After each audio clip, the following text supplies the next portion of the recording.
Beleza? Voltando aqui com mais uma videoaula, vamos falar um pouco sobre geometria. O surgimento da geometria, né? Onde é que aparece a geometria, qual a importância dela. Então a gente pode definir geometria, separando a palavra, né? Bem ao pé da letra.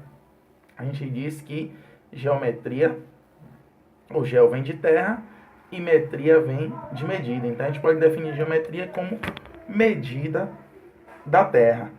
E geometria quanto ciência, a gente pode dizer que é o ramo da matemática que se dedica ao estudo das formas e medidas. Então, quando a gente fala formas e medidas, a gente está falando de geometria, a gente está falando de medir, a gente está falando de criar e medir. Então, vamos lá. Eu trouxe aqui uma foto falando sobre o Rio Nilo, uma foto do Rio Nilo. E o que é que acontecia? É aí que surge a geometria. Acontecia da seguinte maneira. Era o seguinte. As pessoas moravam às margens do rio, e aí, no momento, o rio aí enchia. Quando o rio enchia, as pessoas teriam que sair da sua residência fixa, se destinar a partes secas. As pessoas, vocês sabem que, se a gente falar sobre civilização, a gente vai chegar numa conclusão que as pessoas sempre gostaram de morar, de formar a sociedade às margens do rio, por se falar de lugar fértil, né? E de fácil acesso à comida, né? Então, as pessoas moravam próximo ao rio e quando o rio enchia, as pessoas saíam de perto do rio. Só que esse rio não ficava o tempo todo assim cheio, o rio voltava ao seu normal. E aí as pessoas tinham que voltar de novo. E quando voltavam, teriam que medir suas residências, medir seus espaços, e aí surge a geometria. Então, por falar em geometria, a gente pode falar também um pouco sobre Euclides. Euclides, ele definiu no seu livro Os Elementos, né, os elementos primitivos da geometria. Quem são os elementos primitivos da geometria? São eles aqui, ó, uma ilustraçãozinha. Cubo, né, que ele pega ali o vértice, e aí dá uma ideia, pega uma aresta, dá uma outra ideia.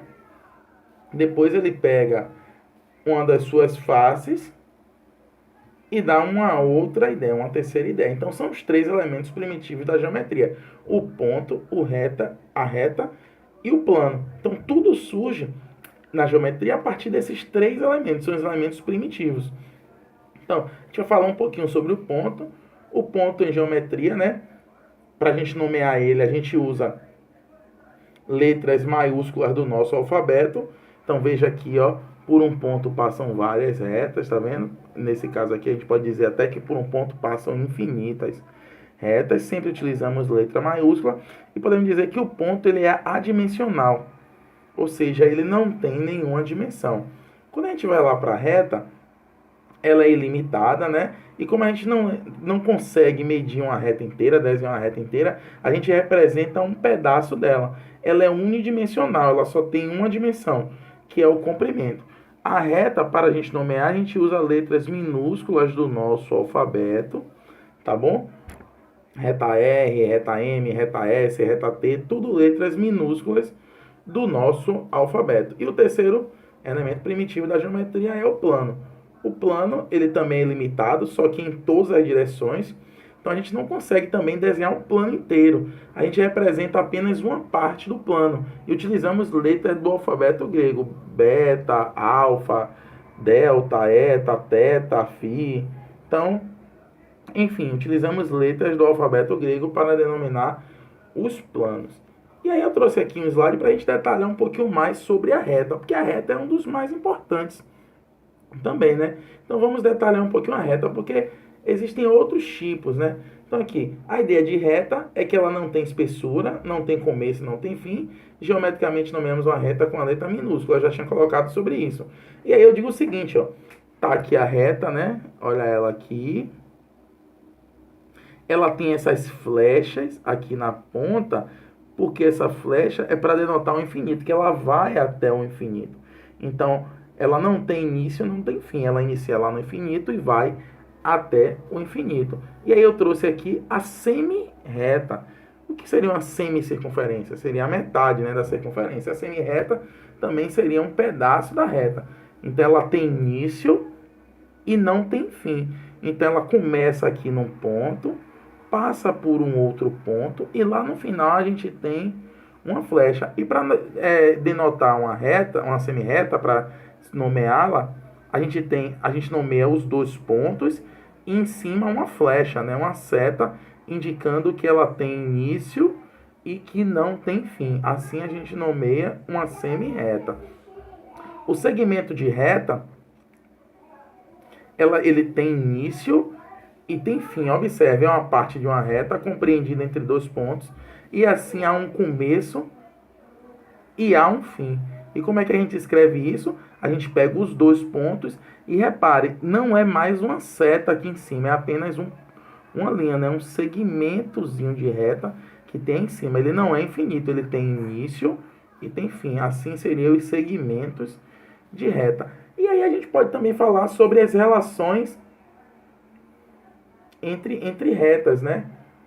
Então a gente pode ter os segmentos colineares, né? Que seriam segmentos colineares. Segmentos colineares é quando a gente pega um pedaço de uma reta, né? Vários pedacinhos, e eles estão na mesma linha. Então são segmentos colineares os segmentos que pertencem a uma mesma reta suporte.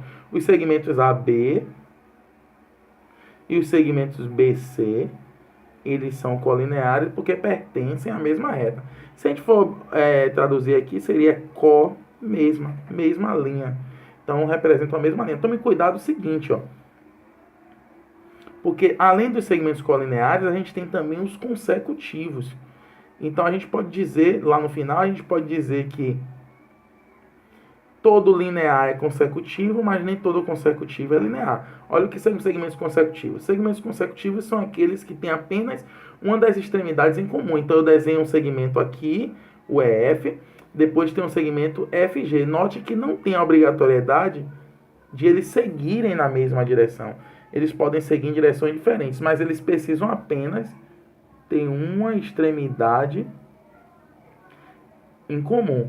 Esse segmento aqui, ele não é colinear, mas o de cá do slide anterior, a gente pode dizer que ele é consecutivo, porque veja que o vértice B ele está fazendo parte do segmento de reta AB e do segmento BC.